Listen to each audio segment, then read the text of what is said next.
Well, hello, everyone, and welcome to another bill training for our Mom Congress 2023 Moms Agenda. We're very excited today to be learning about the Midwives for Moms Act. Many of you will remember that this is one of the bills that was on our Moms Agenda last year. We were very hopeful it would be brought across the finish line and was not successfully signed into law last year. So this is our second round supporting this bill, and we're excited to see it through this year. We're honored to be welcoming again Andrew Fullerton from the March of Dimes to be here to train us on this bill. Andrew, thanks for being here with us. And Sarah, you can go ahead and go to the next slide, please. So as usual, we'll have our little bit of homework here that we're going to get started with. We're going to invite each of you to look up both iterations of this bill to find out where your legislators stand. So you can start by looking up this year's bills. HR 3768 is the House bill this year. I'm going to drop that link in chat. If you're watching the recording, those slides have live links on them, so you can just click directly on the slide links. You'll want to go over to the co-sponsors tab there and scroll down and see if Rep. Watson Coleman is your representative. She's the only co-sponsor currently alongside Ashley Henson, who is leading the bill this year. And then we'll want to do the same for the Senate version of the bill. So I'll drop those links in as well. So S1851 is the Senate version for the 118th Congress. And then you can take the time to review last year's, which is HR 3352.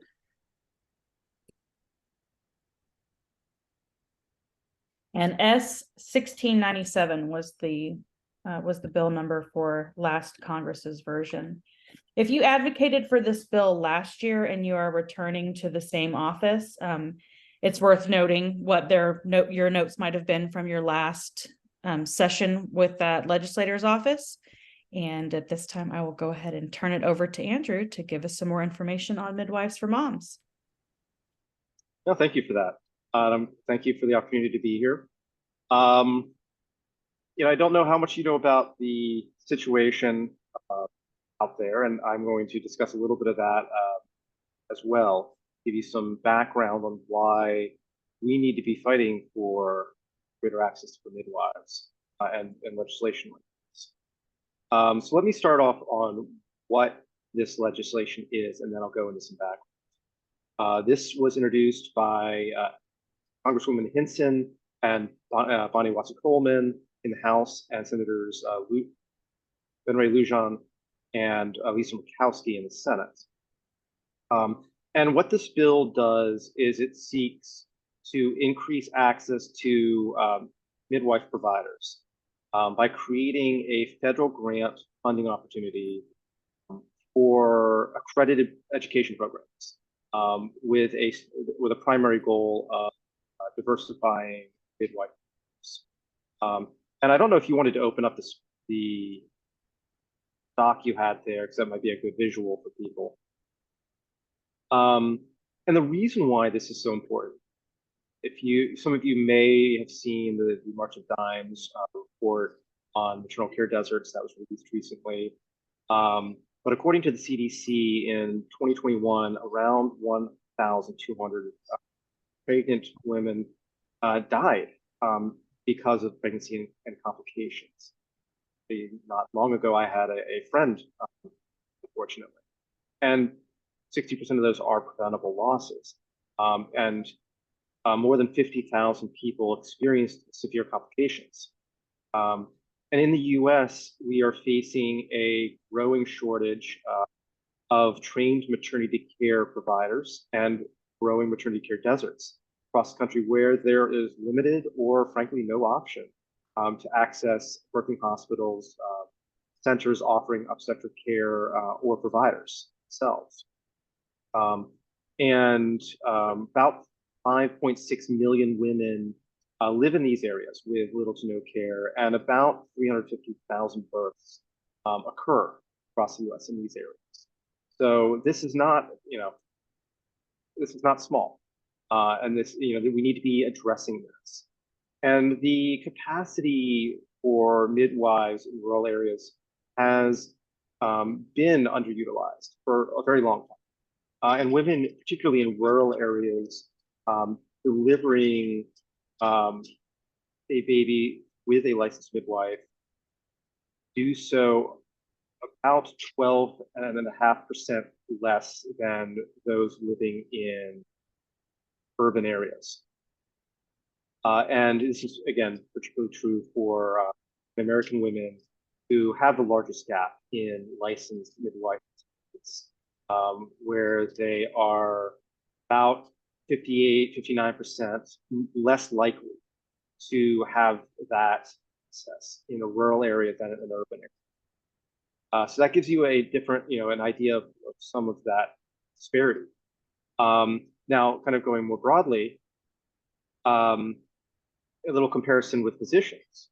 In 2020, 89% of births were attended by a physician and only 10.3 were attended by a midwife. Given the shortage, we need to be closing those numbers, closing that gap up. And in many states, there are also differences in how midwives are treated. And that's a little separate issue from this. But we need to be closing that gap. And midwives have been associated with increased chances of having lower intervention births, lower cost of care due to lower medical intervention. And they've also been associated with a reduction in things like preterm birth and other adverse birth outcomes, which is what we're trying to get at the end of the day. We want better results for our moms and babies. So, at a time when the US is experiencing the shortage of providers, of maternal health providers, expanding access to midwives and midwifery-led care really can fill this void. And it can, particularly do this for people who are at risk or don't have access to care. The accredited Commission for Midwifery Education, is their acronym, had stated recently that they had seen no growth in the number of accredited midwifery education programs nationally between 2009 and 2018, and that the existing programs out there are operating below capacity. Now, again, this is where a bill like this comes in. Let me repeat what it does, just so we are clear.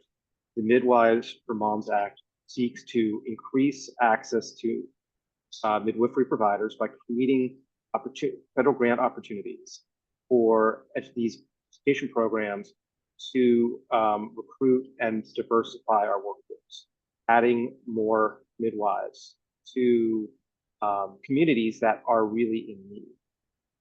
So this bill really could make a huge difference for moms and babies across the country, rural and urban, but particularly, I think, in very rural areas where there are significant maternity care deficits and that are in need of people to take care of pregnant moms and ensure that they have pregnancies that we.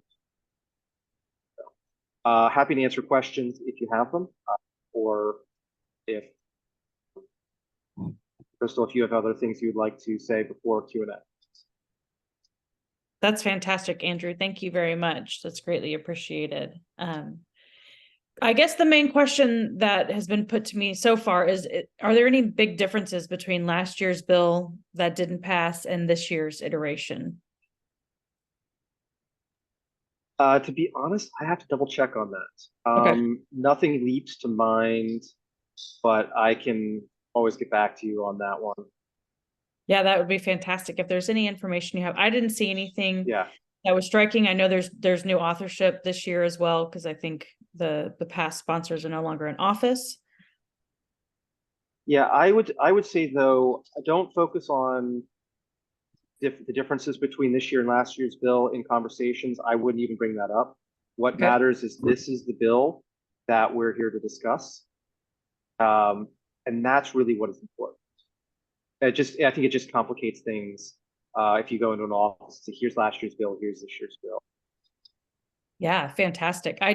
We wondered if people might be saying like, oh, I think we talked about this last year. Like, why wasn't it successful or what the difference is? But that's great to know. And I think focusing on the positive and all the great things that this bill brings forward is really important. And just to clarify, our ask is for co-sponsorship, correct? We're asking. Yes, co-sponsorship is the ask. That's fantastic. Well, I will turn it over to our audience. Does anyone have questions that you'd like to ask about the bill? Anything that comes to mind for anyone that's on live with us here today? I have a question. So I saw that my representative or congresswoman had co-sponsored last year for the 117th Congress, but I'm not sure if she did for this year. Do you have the link for the 118th for the House bill? Yes, I'll drop that in again. And there's only the two original co-sponsors on there now. So a lot of this may be just saying like, hey, you were in support of this last year and we're asking for you to do the same again this year. So sometimes they just need that nudge to say, oh yeah, I did support that. I didn't realize it had been reintroduced. Let me go ahead and sign on for that now as well. Yeah, and sometimes they have new staff, which may not be aware of every bill that was supported previously. Things slip through the crack. And that's where advocates like you all come in is a reminder, either that they supported it previously or that this is something they need to look at. And that oftentimes is what makes the difference. Thank you. Thanks, Becky. Always great questions. Hi, Jill. I see you have your hand raised. Please go right ahead. Hi, quick question, and thank you so much for all of your bill training. Specific to this one, previously in the 117th Congress, there had actually even been really important subcommittee hearings on this particular bill as part of understanding maternal health issues in general. Do you think, Andrew, that this will need hearings again, or would it be expedient, in terms of both workforce and just the fact that it's bipartisan? I was one of those people that was really hoping that it was getting through last December, and kind of took up my breath away professionally that it didn't. So just like, can you give any like inside information? Is it going to need the same level of that's the simple answer. That's not what you wanted to hear. I know. Oh, okay. But every bill, especially one that has money attached, will need to go through the process, and very few bills skip the committee process. I mean, and I want to say very few. And this will be one that will require hearings and committee consideration again before it can go to or Senate.